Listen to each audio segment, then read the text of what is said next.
What's going on, Bulls fans? Welcome to another episode of Chicago Bulls Central, your number one spot for everything Chicago Bulls related. On today's episode, you guys know it's Saturday, so that means it's a mailbag episode. That means it's all focused around the voicemails that you guys sent in. We're going to get into that and more right after this. You are now tuned in to Chicago Bulls Central, your number one place for all Chicago Bulls news and content.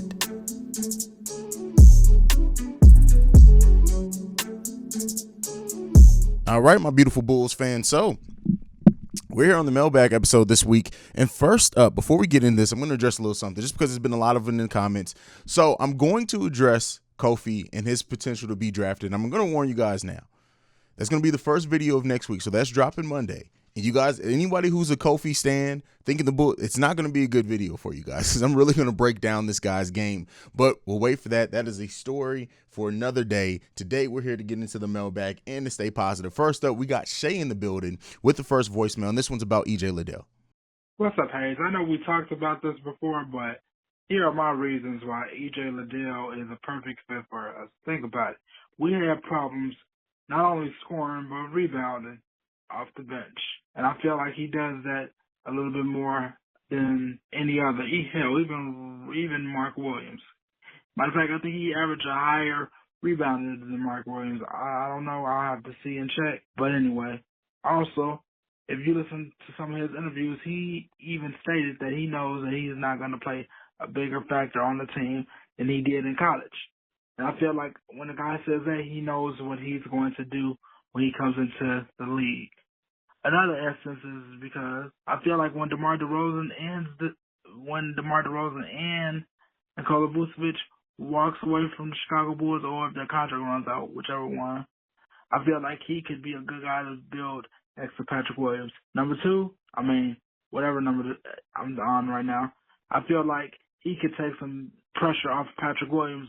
Say, for instance, if we were to play the Milwaukee Bucks, because the only person that could guard Giannis well was Patrick Williams, and the way I see it, Eric Jones Jr. is going after this. And not only that, I feel like he plays well and better next to Patrick Williams and DeMar DeRozan because if you think about it, on the team like the Chicago Bulls, we need him to do three things: rebound and shoot. And I feel like his jump shot is very consistent. And on top of that, he's 240 pounds. He's a little bit bigger than Patrick Williams, so he could help us. And by all means, when you look at it, we talk about how we miss Daniel Theis. Hey, he's our next Daniel Theis. Maybe a rich man's Daniel Theis or Draymond Green with a more consistent three-point shot. Anyway, Tim, what you think? Peace. Shay is really high on EJ Liddell. He actually has another voicemail that we'll play later on in the show about Mark Williams versus EJ Liddell. Here's what I'll say. EJ Liddell, and as I said in my review and my profile of him, he's just a basketball player. He goes out there and gets it. He plays above his size. He gives you energy and athleticism on both sides of the ball. He's a player that you definitely can see him coming in and being exactly what is going to be in the NBA from day one. Now, he is, of course, going to get better over the course of his NBA career. There's always, I hate, in doing draft analysis, you have to use words like not as much potential, not as much upside. But let's be clear, every player in the draft is going to grow some. They're going to have potential. They're going to have upside because as they get used to the game, as they get used to the speed of the game, they adjust to that. And EJ Liddell, while he doesn't have as high as the ceiling on some players, he has a great skill set. It seems like he's going to be able to come and contribute right away. That's why I made the comparison to him and Taj Gibson. Taj Gibson came in and contributed right away to the Chicago Bulls, and he got better, right? Over the first 2 or 3 years of his career, he got better to where eventually people were calling, rightfully so, for him to be the starter over Carlos Boozer. That's just the way that it went. He was I think he was a junior when we drafted him, may even been a senior, much like EJ Liddell. Like everything. And EJ Liddell is a player who fits today's NBA. When you look at his ability to shoot from the outside, play inside a little bit, just activity in transition, things like that, EJ Liddell is a really good player. And I've said it before, while I want Mark Williams, and that's probably my number one pick for the Chicago Bulls, EJ Liddell is the pick that I think the Bulls are going to make, and I think that they should make. And you know, Shay has a different voicemail. I'll have to get at him a little bit here later on in the show. But so that's my thoughts. And, you know, shout out to Shay for a great voicemail there. I want to hear from you guys. I know a lot of you guys have agreed. EJ Liddell seems like it's going to be the pick for the Chicago Bulls, and a lot of people are also high on him. Rightfully so. EJ Liddell comes in with a ready-made skill set that is going to be perfect for the Bulls bench if he does end up being the pick. It remains to be seen if the Bulls go in that direction and if he ends up being the pick. So I can't wait to see it. Like, I don't think the Bulls, looking at all the prospects and doing as much coverage as I have, and we still have another week of coverage left, one thing that I've really picked up on is that the Bulls are going to more than likely get a very, very good pick, whether it's somebody for now or somebody for the future, betting on potential. So, you know, it all remains to be seen what the Bulls decide to do, but I really do I trust that the Bulls are going to make a great decision with that 18th pick, and I can't wait to see who they're going to pick. But we're going to go ahead and get into the next one. This one is from Marvin, who we haven't heard from for a while. Go ahead, Marvin. What's going on, Haize? Marvin. I just wanted to comment lightly on, first of all, I want to say great job, man, you've been doing. I'm looking and listening behind the scenes, and I just want to leave a message to all the Bulls fans and everybody out there. As I stated earlier in one of my comments, you know, this NBA run is a war, guys, and the Bulls were not battle-tested. As we can see, as each team falls week by week, game by game. Now, I remember I stated once that I would probably rather lose in the first round than in the conference finals or in the finals. A loss is a loss. But I can say this, the Bulls got a lot of experience and a lot of learning things going on. I think this draft, it's up in the air, guys. I don't predict who we're going to get or whatever, how they're going to perform. A diamond in the rough is just that. But I did want to say, let's all keep our heads up. I think the Bulls are on the right path. On the Zach LaVine thing, I think that's going to play out in itself. I hope he stays. Yes, we all do. But if he goes, let's hope we get something in return. But in closing, I just want to say, Haize, you know you do a great job. And I had to call in and just let you know I've been listening, man. And I hear all of the wonderful takes. So I say this. How about let's build this team to get better? Let's get ready for next year. And let's enjoy this offseason. Hey, let's go Bulls. And listen, guys, sky's the limit for us, guys. Let's make sure we understand that. Peace. And Marvin stresses the point that we've all, like most level-headed Bulls content creators have been saying the same thing. It's all about trusting the process. We were never going to go from being outside of the playoffs to contender in one season. We may not even do it in 2 seasons. Heads up to you guys there who are going to be disappointed if the Bulls aren't in the Eastern Conference Finals in year 2. You know, it could happen. Very well could happen. Let me be clear. It very well could happen. It's just rare for a team to go from being outside of the playoffs to an actual contender right away. Now, the Bulls had a catastrophic decline in the second half of the season, both DeMar and the team overall, so many people, injuries. Like, it's a lot of things that contributed to why the Bulls' second half of the season did not go according to plan. And there's a lot to look forward to with relative health, things like that, of why the Bulls are going to have so much better of a season, especially considering the moves that AK and Eversley are probably going to make this offseason. But yes, you know, as much as Marvin is always, you know, stay level-headed, we do need to be able to, you know, call out. So, like, one of the things that I even said in my review of AK and Eversley, the roster construction was always thin, right? And that is a problem. Now, they probably did as much as they can at that point without breaking the bank, but you know, we went into that season knowing an injury to Nikola Vucevic, an injury to Patrick Williams, anybody on that front line would completely throw off our lineup in rotations just because of how thin we were with big men and you know, power forwards and centers. So that front court rotation was always something that was thin. And unfortunately, we saw the repercussions of that early in the season. Now, Javonte Green came in and did amazing for us at being the size that he is. But at the end of the day, like, you can only do so much as a 6'4" player playing power forward. There's going to be times where you just don't have the length or the athleticism to do it. But Javonte Green filled in great for us, had a great role for this team. But I definitely want to see a stronger roster construction this season from AK and Eversley and what they do. And I know a lot of you guys do too. But, you know, shout out to Marvin there for sending in. Marvin always trying to be the voice of reason is what Marvin did. The next voicemail, we're going to the 708. And this one, he didn't leave his name, or he did, but like it like glitched out when he said his name, so I wasn't able to understand it. If this is you, please leave it in the comments so I don't have any more confusion on who left this one. And he addresses 3-point shooting and an interesting prospect and free agent who could address that 3-point shooting for the Chicago Bulls. We're going to go ahead and get into that one now. What's up, Haize? How you doing, brother? This is Dre. So I got an idea. I've been watching your videos both on regularly. Keep up the good work, my brothers. But I want to talk about an idea that I had in regards to the Bulls. So the topic that I was curious about or thinking about is the Bulls finding a way to improve their outside shooting. Levine and Ball are two guys that are excellent long-range shooters. But after those two guys, we struggle greatly in terms of volume. So a guy who I think the Bulls can go after and get trade would be Duncan Robinson. I think putting him on the second unit would be very good for the Bulls. I know he has defensive efficiency, but if we're healthy, if we have guys like Lonzo Ball and Patrick Williams, and we have Ayo Dosunmu and David Caruso. Alex Caruso, excuse me. Then we can, kind of, hide him defensively. He is coming from a Heat culture. So, so it's not an issue of effort with him. It's more of just, sometimes he just may not be a good defensive player. So if we can somehow facilitate a trade for Duncan Robinson, and I think we can draft a guy like EJ Liddell, I think it makes him the backup foreman.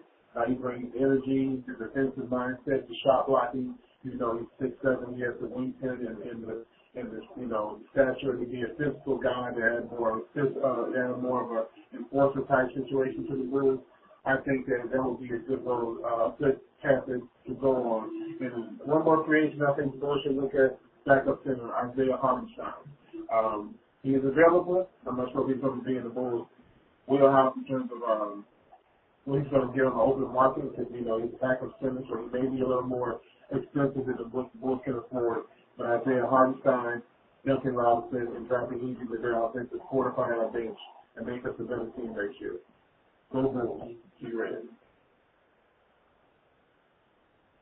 All right. And so Duncan Robinson, here's what I'll say is that I like him as a player. He didn't have the best season this season, but if the Bulls were to sign, like I'm saying, like I've been saying this with a lot of the free agent suggestions. And again, I'm not doing my deep free agent coverage yet. I'm waiting until the draft happens. And then I'm going the same way I've been doing the draft player prospects, the profiles. We're going to do free agents just like that. We're going to do deep dives into free agents. We're going to look at big men, people who can help us on the wing, bring three-point shooting, scores off the bench. I'm going to do several lists of free agent possibilities. But I will say this is like Duncan Robinson, while he's not like somebody I would go after day one in free agency, and I could be wrong for that. He could very well be somebody who gets a big contract day one of free agency. I think the Bulls do need to address their size, the athleticism, the shot blocking, the rim protection. They need to address some of those things first. But three-point shooting is definitely like we were one of the lowest teams in three-point attempts made per game. I know at one point a three-point percentage I think was leading the league or top 5 in the league, but we weren't taking very many of them. Now, of course, losing Lonzo Ball, things like that, it did hurt that. Do I want to see Ayo Dosunmu become a better three-point shooter? Absolutely. Can Alex Caruso be better? I think he can, but I think we need to put a cap on that. A player like Duncan Robinson does address some of that, but it doesn't really address some of the things we need out on the wing as well. What AK and Eversley are going to do to like fix this roster, bring in the things that we need, a 3-and-D player, a big man, things like that, I trust them to do. And, because of that, it's not blind trust, right? I'm going to, of course, have my issues at times, but looking at what they did last season, looking at the way that they turned this roster around, looking at the way that they ended up filling out the roster after they got their main pieces in place in DeMar DeRozan, Lonzo Ball, and how they just went out, they went out, got Tony Bradley. And on paper, Tony Bradley theoretically should have been able to bring what we wanted, but he just was not that in reality. And so I think they're going to go after and key in on veterans, especially with that mid-level exception, veteran minimums, even that trade player exception. Does Kobe White come back? That's one of the things he also addressed. Kobe White, I think, was made to be a shooter on this team when he is more of a scorer and could be more effective as a scorer. But at that same time, do I expect Kobe White to be back? I really don't. But like I said before, there's absolutely a world in which Kobe White can come back to this team, depending on how that bench is filled out, things like that. It remains to be seen. Right now, my money isn't on Kobe White coming back next season, or at least being here past the trade deadline. I do think that they may do something with him in the draft, but we'll see. We'll see. The thing with AK and Eversley is that they always do something completely unexpected. They come out of left field with things, and that's the one thing to expect from AK and Eversley every offseason is they're going to make a deal none of us saw coming. So I'm really looking forward to what they're able to do. And Duncan Robinson may very well be on that plan. So shout out to the 708 for leaving that voicemail. We're going to end this one on another voicemail from our boy Shay, and Shay leaves this about Mark Williams. Hey, Haize, what's up? I've had time to think about this, and I've thought about this long and hard. I know you like Marvin Williams, but I mean, at the end of the day, I feel like when I look at him, do we really need another athletic center? Especially when we've tried with Daniel Gafford, especially when what you see what James Wiseman is doing with the Golden State Warriors. He hasn't played a game this season. Now, look, I know you've been preaching on potential and all of that, but think about it. When you're the Bulls, are you looking for a place where you can develop guys like that? Now, maybe if you're like a rebuilding team and you look for a project, then maybe. But, I mean, right now, I don't think that would be a good idea, especially when you have two guys in DeMar DeRozan and Nikola Vucevic who you might not have for a long time. Plus, on top of that, I feel like with the 18th overall pick, you're not really looking for a project, really. You're really looking for a guy who can come and contribute right about now in a way. Now, I'm not saying EJ Liddell is the end-all be-all like I did in my first two calls, but, I mean, at the end of the day, you know, the Bulls have already had athletic 7-footer in Daniel Gafford. Now, I'm not comparing Daniel Gafford to this guy, but I'm just saying, do you really want a guy that you could need to develop at this point, especially when you already have guys like Patrick Williams, Ayo Dosunmu, and Kobe White, maybe, who you still need to develop? And then, too, you really want to establish yourself at this point as a playoff team who will go farther, maybe the Eastern Conference Finals, and not necessarily a rebuilding team no more, a team that is not looking for identity. You know, we are a team that's trying to find our identity. But in a way, I feel like Mark Williams is kind of not the answer, especially when I know that there's other good centers out there who could possibly be a starter, and maybe Mitchell Robinson, or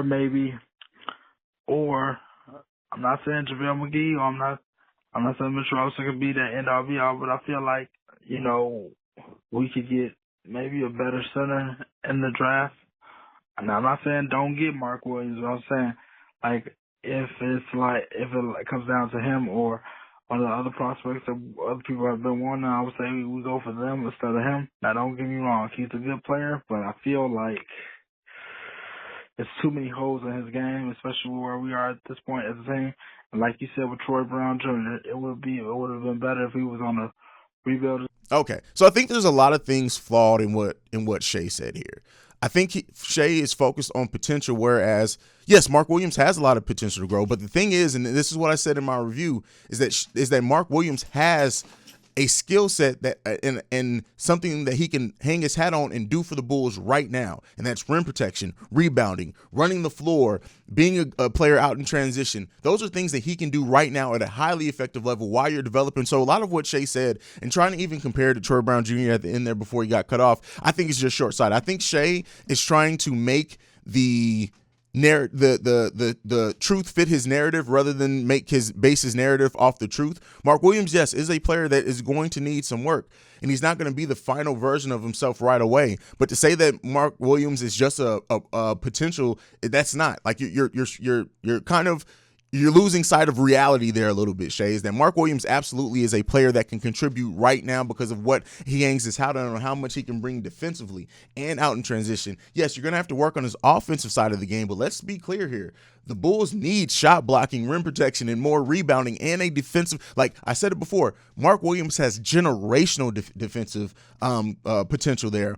Like being able to switch on guards. Mark Williams can stay with guards. He very much brings a lot of that Joakim Noah type defense where he can switch on almost any position. Not like you want him to go out there and guard guards for long periods of times, but on the pick and roll, on the switch, things like that. He can stay with guards and allow the defense that time to really kind of reset and readjust. And I think that that's what Shay is missing a little bit when it comes to Mark Williams and what he can bring to a team right now. Yes, EJ Liddell is a more EJ Liddell is probably closest to the version of himself that he's going to be in the NBA than what Mark Williams will eventually be in the NBA. But with that being said, that doesn't mean that Mark Williams doesn't have something that can bring right now. And to say that we don't need what Mark Williams brings, I think you're fitting in what you want to see rather than reality. Yes, EJ Liddell also brings it. And like I said before, I expect EJ Liddell to be the pick. That's kind of where my brain is right now. And he's going to be a hell of a pick and a player for the Chicago Bulls. But let's not forget, and then to address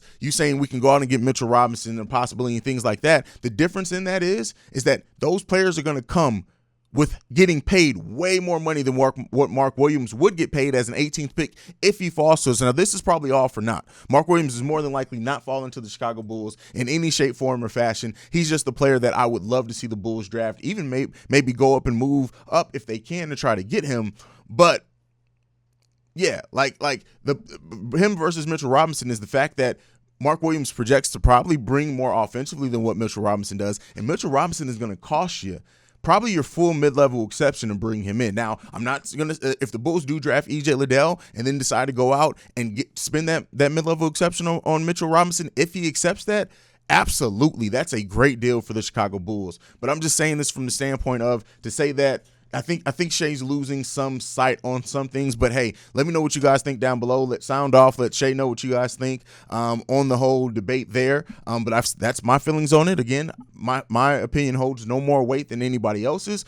I'm just here to give my opinion. But that's it. That's it for this Mailbag episode. That's it for Chicago Bulls Central for this week. I will see you guys Monday. Make sure you're following the show at Bulls Central Pod. You can send us any feedback, questions, comments, concerns, bullscentralpod@gmail.com. And lastly, if you want to leave us a text and or voicemail like you heard played on the show today, the number to do so is 773-270-2799. Like I like to end every episode on, go Bulls. Love you guys. Peace, y'all. This has been a presentation of the Break Media.